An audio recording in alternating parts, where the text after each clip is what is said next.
I want to introduce my good friend, also a military veteran, Air Force, don't hold the Air Force part against him, an Air Force colonel who's doing a hell of a job fighting for his constituents in Iowa, my friend Zach. Dave, thanks, brothers. Whenever you can get the Navy and the Air Force on the same target, we're moving in the right direction. Friends, here's the reality right now. This government shutdown does not have to happen. We have a reality before us where 1.5 million troops, both those active duty and those in the Guard and Reserve, are on pins and needles where they're going to be able to feed their family marching forward. I am so proud to be standing with fellow patriots up here, many of them who have served. I'm one of those members who have served not only in combat, but continue to serve in my reserve capacity now. I've already committed my drill this weekend, and speaking with frontline members who are serving in uniform, our brothers and sisters, the sons and daughters of families who have sacrificed to have their child be in the military. They all have the same question. Why is this happening, and what is the mission to be able to stop it? Well, let's be very clear. The House of Representatives has executed its portion of the mission. Fully pay our federal government. The majority of the House, the majority of the Senate, the majority of the American people want this. But the reality is, there's a handful of individuals in the Senate who have put a stop to it. And this is where I agree with one of my colleagues. We don't govern by temper tantrum, he said. We'd be hurting millions of Americans, and we'd be treating them as leverage.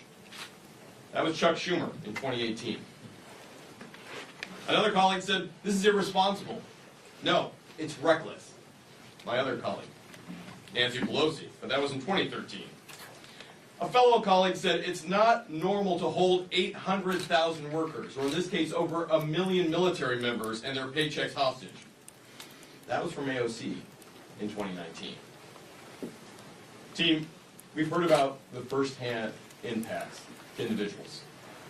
And it goes beyond just America, but what's happening right in our own districts as we look at this. Today, 15,000 National Guardsmen from Iowa were in danger of not being able to decide whether to put a down payment on a new car or being able to put food in the refrigerator. 2,000 of those members are right now deployed on the front lines in U.S. CENTCOM in Iraq. And even more of their families are wondering not only will they be safe, but will they be able to take care of their kiddos back home. So I called them up. And I said, hey, First Class Chase Holmes is a sergeant with our Iowa National Guard. He's currently preparing operations to be able to defend the country overseas. But because of the shutdown, critical joint training between his team and NATO was canceled.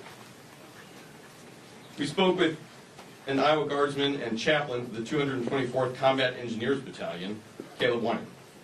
He is leading part of the 1,800 Guardsmen currently deployed to the northern part of Iraq right now.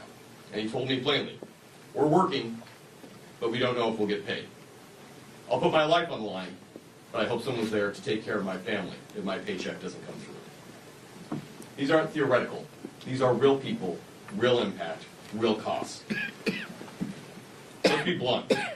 The shutdown of the government has only one hostile actor, and there's a few individuals in the Senate who refuse to put the country before the hostage of the 350+ million Americans they've taken. It's unacceptable, and that is why I'm grateful that while President Trump is helping lead peace in the Middle East with the men and women who are on the front lines providing it, we have folks at home who need to do the same job and stand up for this country first. Thank you to my colleagues, but most importantly, thank you to